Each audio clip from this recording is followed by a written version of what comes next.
ఏంట్రా అలా మౌనంగా కూర్చున్నావు?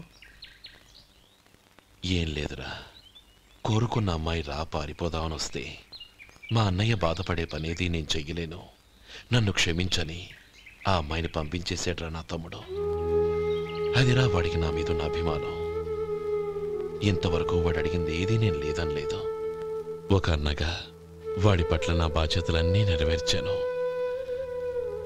అలాంటిది ఈరోజు వాడు మనసారా కోరుకున్న అమ్మాయిని వద్దని నేను ఎలా చెప్పగలనరా? వాడి సంతోషం కంటే నాకు కావాల్సిందే ఉంది. అందుకే నేను ఒక నిర్ణయానికి వచ్చాను. ఓపెనింగ్ స్టాకు 31,700 అండి. ఈ రోజు 200 లారీల్లో 21,500 ప్యాడీ వచ్చిందండి. అవి ఈ పక్కన సర్దించానండి.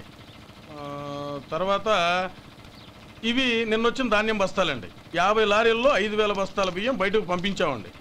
సాయంత్రానికి మన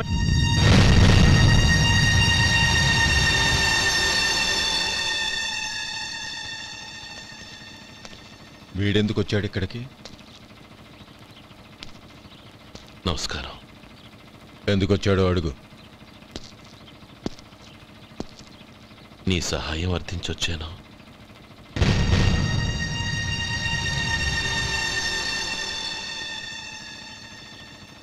మీరు వెళ్ళండి. ఆ రోజు నీ చెల్లెల్ని నేను చేసుకోనన్నాను. ఏ పరిస్థితిలో అలా అన్నానో నీకు తెలుసు. నేను చేసింది తప్పని నీకు అనిపిస్తే ఆ తప్పుకి నా తమ్ముడిని శిక్షించద్దు. మన మధ్య ఉన్న విరోధం తెలియక వాళ్ళు ప్రేమించుకున్నారు. నేను నా తమ్ముడికి నీ కూతుర్నిమ్మని అడగడానికి వచ్చాను. దయచేసి వాళ్ళ పెళ్లికి అంగీకరించు. నీ మొహం చూస్తేనే పాపమని సొంత ఊరినే వదిలేసి వచ్చిన వాణ్ణి. అలాంటి నేను నీ ఇంటికి నా బిడ్డనివ్వాలా? ఇన్నేళ్లుగా నీ నీడ కూడా నా మీద పడకూడదని పట్టుదలగా ఉన్న నేను దాన్ని వదులుకొని నీతో సంబంధం కలుపుకోవాలా? సరే, నేను నా పట్టుదలని ఆత్మాభిమానాన్ని అన్నిటినీ వదులుకొని నా కూతుర్ని తమ్ముడికిచ్చి చేశానే అనుకో. దానికి బదులుగా నువ్వేం వదులుకుంటావు? ఏం వదులుకుంటావో చెప్పు.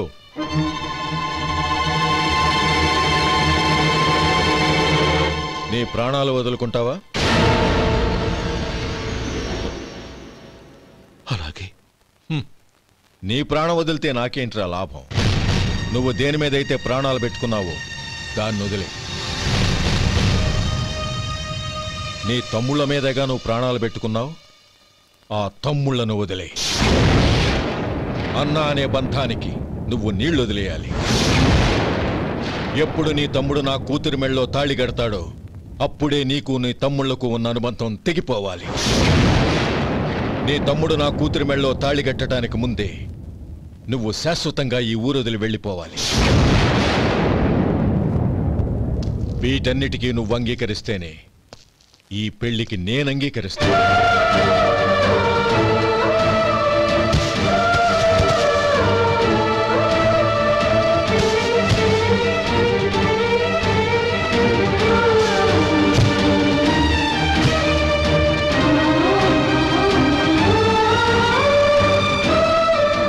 ఏమంటావు?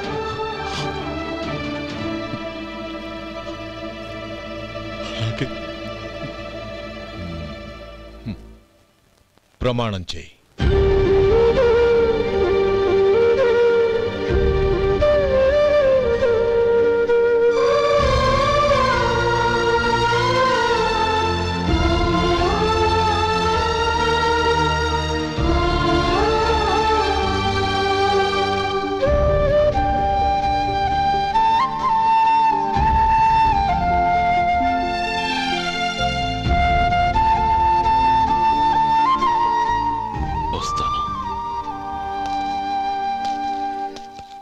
అంకుల్, నందిని నాకిచ్చి పెళ్లి చేస్తానని చెప్పి ఇప్పుడు వాడి తమ్ముడికిచ్చి చేస్తానని మాటిచ్చారేంటి?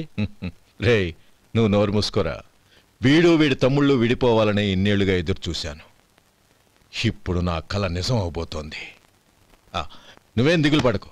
నీకు వేరే మంచి పిల్లని చూసి ఘనంగా పెళ్లి జరిపిస్తాను.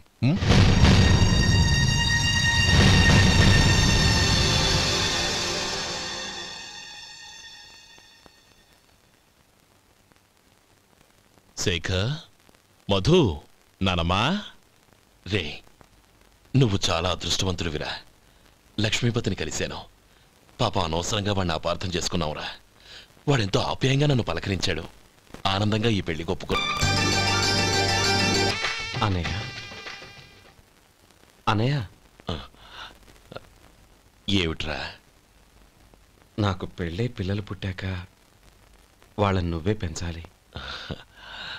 వాళ్ళు నీ దగ్గర పెరిగితేనే ప్రేమ అనురాగాలకు అర్థమేంటో తెలుస్తుంది. అలాగేరా. నా దగ్గర కాకపోతే ఇంకెక్కడ పెరుగుతారు?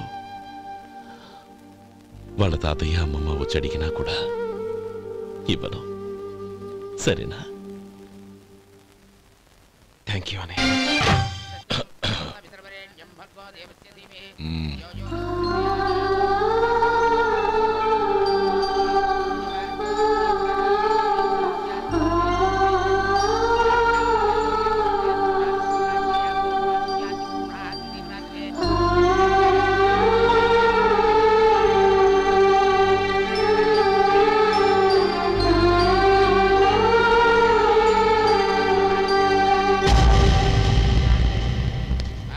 రే గోపాలం, రే రే, మమ్మల్ని అందరినీ వదిలేసి వెళ్ళిపోతున్నావురా?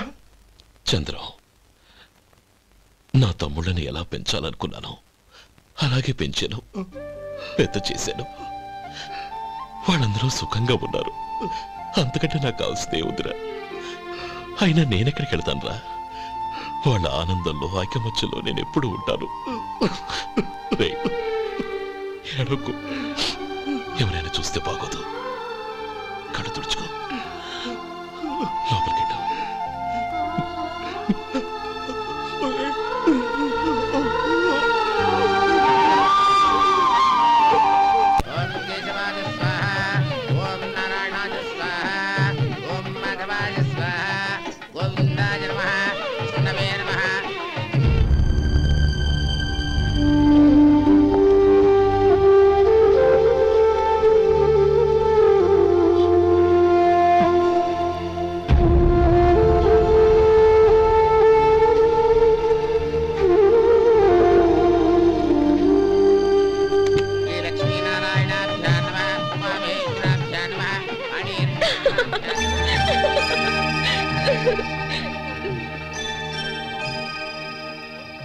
మావయ్య, అన్నయ్య ఎక్కడ? పని మీద బయటికి వెళ్ళాడు, వచ్చేస్తాడు. ఓహో, అలాగా. నమస్కారం, రండి రండి.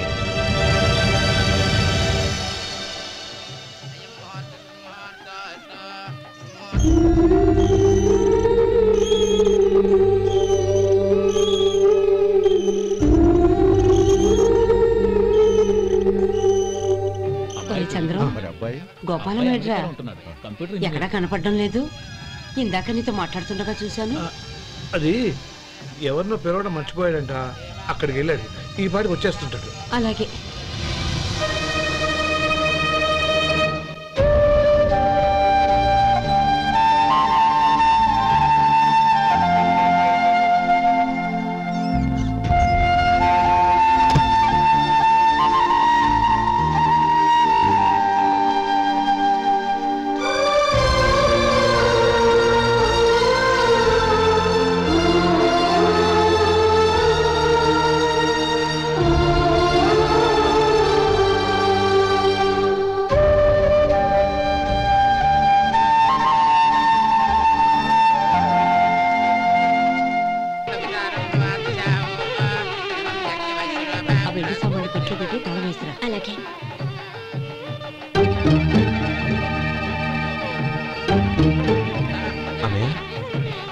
పెద్దనే ఏడి?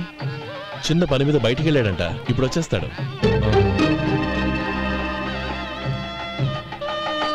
భజంత్రీలు భజంత్రీలు బాబు, తాడిబొట్టు అందుకోండి. ఆపండి.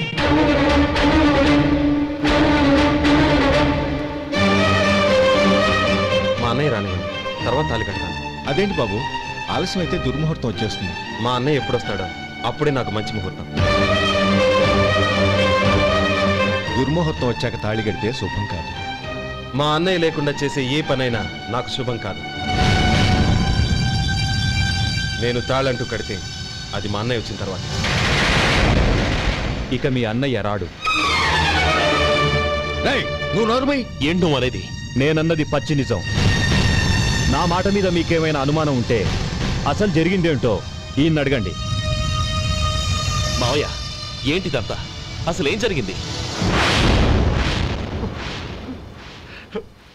మీరందరూ నన్ను క్షమించండి.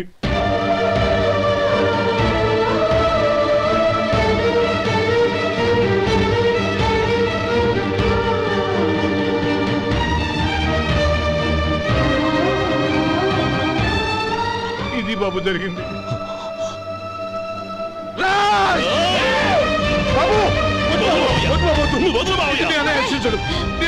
అర్థం చేసుకోండి. ఏదైనా గొడవ అయితే మన కుటుంబం గౌరవం ఏమవుతుంది? నా మాట వినండి. ఎంత ఘోరం చేశావు నాన్న. అన్నగారు లేకుండా ఆయనకి జీవితం లేదు, ఆయన లేకుండా నా బతుకి అర్థం లేదు. మా పెళ్లి పేరుతో ఆ దేవుణ్ణి ఎలా శిక్షించడానికి అసలు నీకు మనసు ఎలా వచ్చింది? అది కాదమ్మా. అంతకంటే నాకు ఇంత విషయం ఇచ్చి చంపుండొచ్చుగా.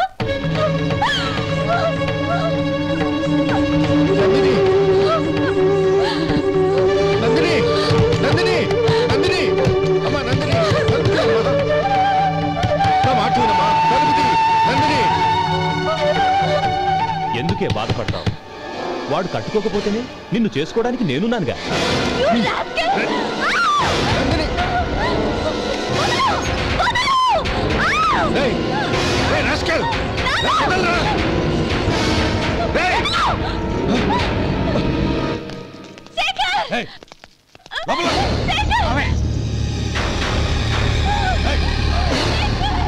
బాబు, బాబు, నా మేనల్ని నా బిడ్డను ఎత్తుకుపోతున్నాడు.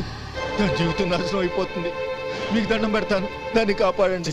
నీలాంటి వాడికి పుట్టిన దాంతో మాకేమిటి సంబంధం? ఎవరిని కాపాడాల్సిన అవసరం మాకు లేదు. ఒరేయ్ శేఖర్, తప్పురా. ఎప్పుడైతే అమ్మాయి నీతో పెళ్లి పీటల మీద కూర్చుందో అప్పుడే మన ఇంటి కొడలేనట్టు లెక్క. అవునండి, ఒక ఆడపిల్లని కాపాడలేకపోయామని బావగారికి తెలిస్తే మనల్ని క్షమించరు. నానమ్మా, వీళ్ళని తీసుకుని ఇంటికి వెళ్ళు. శేఖర్, గోపి, మీరెళ్ళి అన్నయ్య వెతకండి. నందిని విషయం నేను చూసుకుంటాను. వాడు ఎక్కడికి తీసుకెళ్ళి ఉంటాడు?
చంపదు, నీకు దండ పెడతాను, చంపదు.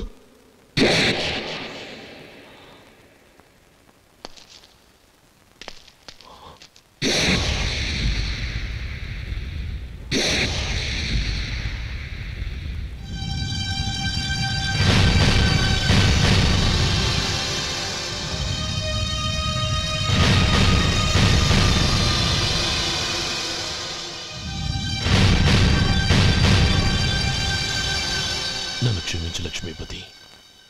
ఈ పెళ్లి జరగాలని నేను ఊరు వదిలి వెళ్ళిపోతాం అనుకున్నాను.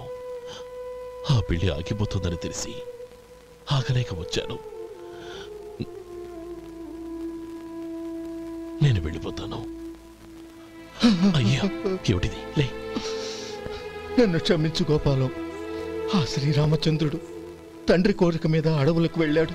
కానీ తమ్ముళ్ళ క్షేమం కోసం ఊరొదిలి వెళ్తానన్న నువ్వు ఆ రామచంద్రుడి కంటే గొప్పవాడివి. ఏమిట్రా ఇది? గతంలో జరిగిన దాన్ని మనసులో పెట్టుకుని మూర్ఖంగా ప్రవర్తించాను. నా తప్పును క్షమించి నా కూతుర్ని నీ ఇంటి కోడలిగా చేసుకుంటావు కదూ?